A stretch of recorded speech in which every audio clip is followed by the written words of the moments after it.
jazz qui nous ramène maintenant quelques années plus tard, suite de notre série consacrée à l'art de vivre des années 50. De plus en plus de gens aimeraient y revenir. Hier, on parlait des flippers. Aujourd'hui, un grand plongeon dans les objets de cette époque qui sont toujours à la mode, avec un brocanteur qui est aussi collectionneur. À Châtellerault, dans la Vienne, c'est toujours Olivier Bertrand et Pascal Chédy.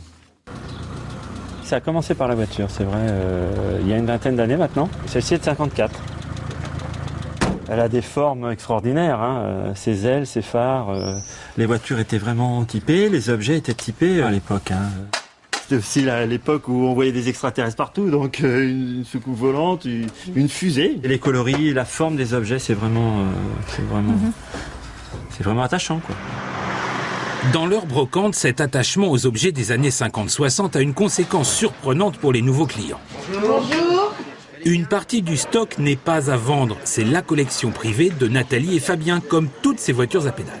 J'aurais pu les vendre des dizaines de fois, bien sûr, parce qu'on me les demande régulièrement. Mais voilà, ça fait quand même un certain nombre d'années que je collectionne ces jouets-là. Moi, quand j'étais enfant, j'ai jamais eu de voiture à pédales. Donc depuis, je me suis vengé. J'étoffe ma collection au hasard des trouvailles, hein. À 15 km de Châtellerault, Fabien achève un débarras. C'est souvent le même scénario. Une personne âgée décède ou part en maison de retraite. La famille lui demande de tout vider. À Fabien d'estimer la valeur globale. Une moitié finira à la déchetterie ou chez Emmaüs. Le reste à la brocante. À lui de bien juger, en commençant par ses objets préférés. Alors, il y a des petites choses sympathiques quand même. Il y a une mobilette là. Et puis on a un petit ensemble de cuisine qui est vraiment typé années 50-60. En France, on ne jette pas. On accumule dans un coin, dans un grenier, dans un garage.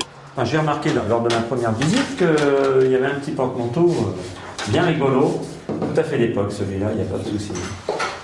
C'est tout un ensemble. Hein. Quand on est vraiment acharné et collectionneur, si vous avez un meuble et que vous n'avez pas les objets qui vont avec, c'est un peu vide, quoi. Le baromètre il est vraiment rigolo parce qu'il est en formica.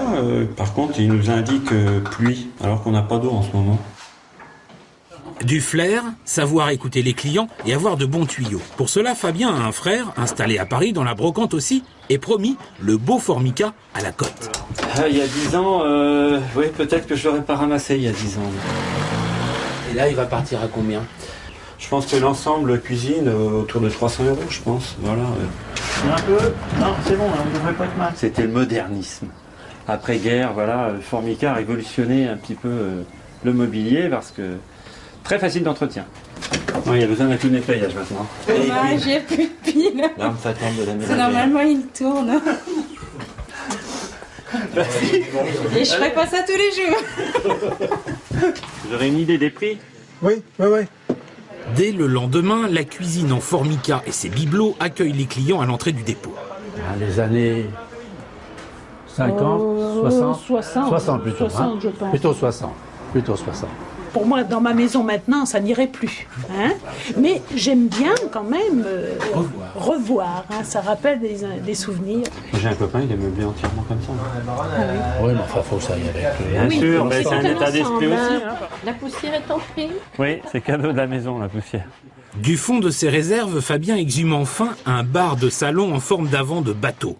Que dire? Future vedette d'un appartement vintage rétro ou à jamais titanique du design? Il sera comme neuf après, hein. C'est en tout cas une fabrication française rare des années 60.